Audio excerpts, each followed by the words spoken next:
Okay, I'm gonna try to make this super quick. All right, so remember I unboxed this yesterday. This is the M30. This is the one that's designed like a Sega Genesis or the 6-button Genesis or the Saturn controller. So far, this has been pretty good for fighting games. I haven't really tested a lot, tested with Marvel yesterday and Tekken and stuff. And D-pad buttons are good. It's all the same type of plastic finish, so you don't have to worry about the Mad Catz fight pads back in the day had like a different back, like a flat textured back or whatever, and it would get sticky over time. It's like rubber. Um, this is the old gamepad I had. This is the 8bitdo 02. As you can see, the buttons are they still work. Everything works in the spine. Um, but the writing is worn off. It used to have writing on the back that told you how to do the inputs to set it up for Bluetooth or Xbox or Switch or whatever. Um, this controller it's finished Contra with in some other games. I'd recommend this one right here for more so RPGs and stuff. Um, Trying to hold this controller and do any sort of like fireballs, whatever, a little bit harder, just because it's so small. It's actually not too bad for King of Fighters since or SNK games since you only use the four face buttons. But if you have to use these two triggers up here, it's a little bit of a pain. As you can see, like this is who you can only do this for so long. If you play a game like Tetris or say the old Pokemon games or even like a Final Fantasy, you just use the D-pad, you should be fine with this. But like say a Super Metroid, like I'm pretty sure your hands would start cramping, especially if you do like speed runs and stuff. Then we've got this here. I upgraded to this recently. This is the Lite 2. I used to take this with me everywhere. This is the one I try to take with me more often now. One of the problems with this controller is that, as you can see, is just the controller, whatever. But because there's no switch or anything on it, a lot of times I would accidentally turn this on in my pocket. Like I'd have it because it's so small and you can see how small it is in my hand. It would just, I'd pull out my phone and either the phone's hooked up to it because I left Bluetooth on or the controller's just been trying to turn on by itself the entire day. So, I'd have to charge it up before I could even use it. But still a good controller. But this right here, this has this switch right here in the middle, which goes between. I want to say this is like switch, and this says D. I always thought this was direct input. I use this right here for hooking up with my Android phone. Um, but as you can see, this is a bigger controller. That's the size of that controller right there, where it fits. Um, this here is bigger. I mean, obviously it's newer, so you can see all the writing and stuff, but it's the same kind of build quality. It feels like a solid controller. So does this one. So does this one. But this has the L2 and R2, and you've also got the analog sticks, and it's wider. So this doesn't, feel as bad. And it also helps with this right here on the back of this controller. As you can see, it's got the L2 and R2, but it's got the little like grip. So if you hold the controller, you got a space to rest your fingers at. You can go up or whatever you want to do, however you play. Also got L3 and R3, but this has been a pretty good controller. It's just that so this is my phone right here. Um, Size of the controller on the phone. It's not terrible, you can get this to kind of fit in your pocket, but it's like it has everything that I wanted to, and I can't imagine making this controller smaller and having these same features. Like, I use a lot of game streaming stuff like GeForce now, and I had a Luna account, I had Stadia games, so it helps to have, all the buttons an Xbox controller would have. But I was hoping to find something that was like somewhere between this and this, where maybe it was just a little bit bigger than this, smaller than this, maybe loses some of the features, has some other ones or whatever. And I was hoping originally, I was like, well, maybe I'll be able to use this. If you noticed yesterday when I did the unboxing of this, I pulled out the controller clip. Um, but I just, like, you can see where this fits on my phone. This is thicker. Like, I'm sure if I didn't have anything else in my pockets, this would probably be okay, but it doesn't seem realistic. This seems like something you would put in a bag if you carry a bag with you anywhere, and you can just pull this out. But in that case, like you're getting close to the size of like an Xbox controller. Maybe not an Xbox controller, maybe like a PS3 controller or something.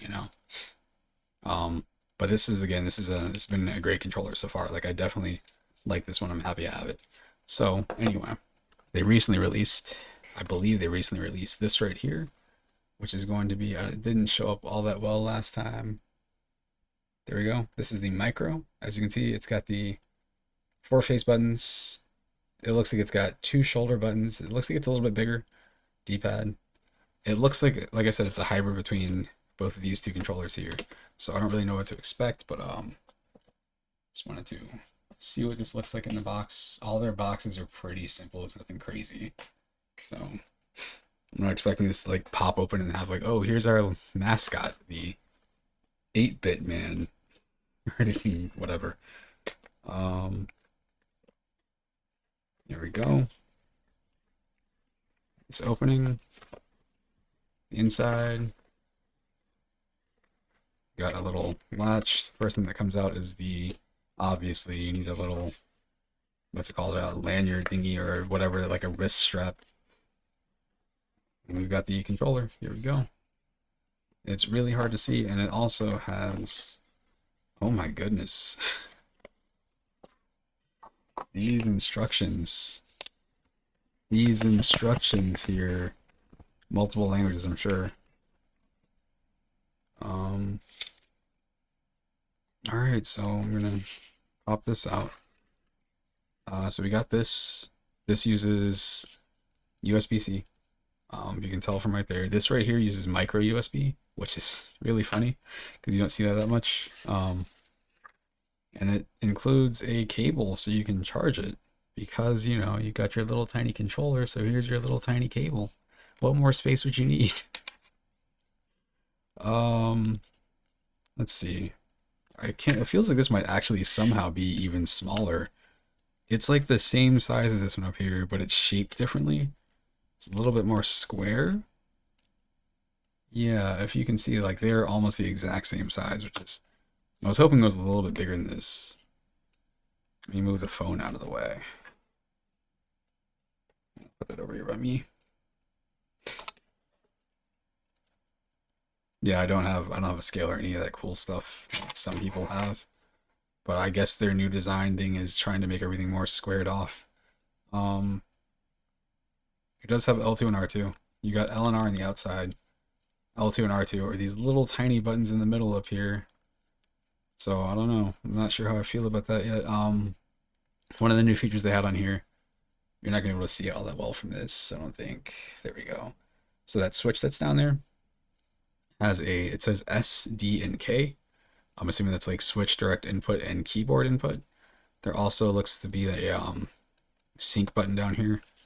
Then you got the plus and minus buttons, or we'll call them start and select. And you got the star and the heart button, which I want to say is on Switch at least. This ends up being home and then screenshot. But yeah, it's an alright controller so far, I guess. It feels, you know, like I said, it's a little bit smaller than I was hoping for. I actually think, now that I'm holding it, what's really funny is that because it's shaped in a square way, it kind of, hitting these 2 inside button, L2 and R2, is probably going to be kind of useless.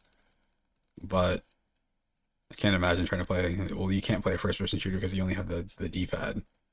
But I can't really imagine using these buttons too much, which you don't, honestly, in a lot of games. Either you use these 2 or you use these 2, but you can always toggle those between whatever. So, probably going to be streaming with this for a little bit just to see how it goes. But this is it. This is the micro, just in case you wanted to see again. There's your size comparison. I don't have a banana to put for scale. There's that. Here's something I have for scale. This is an OLED Switch. My goodness gracious. There you go. Look at that. You can fit both of these on there. Right in the middle. Or, looks like one of these, some space on top of it. And then you can see where this fits. You can see this is wider, so we'll see how this goes. Anyway, that is the 8bitdo Micro. Again, with this little tiny USB cable and the wrist strap, which I guess hooks on down here. I don't know.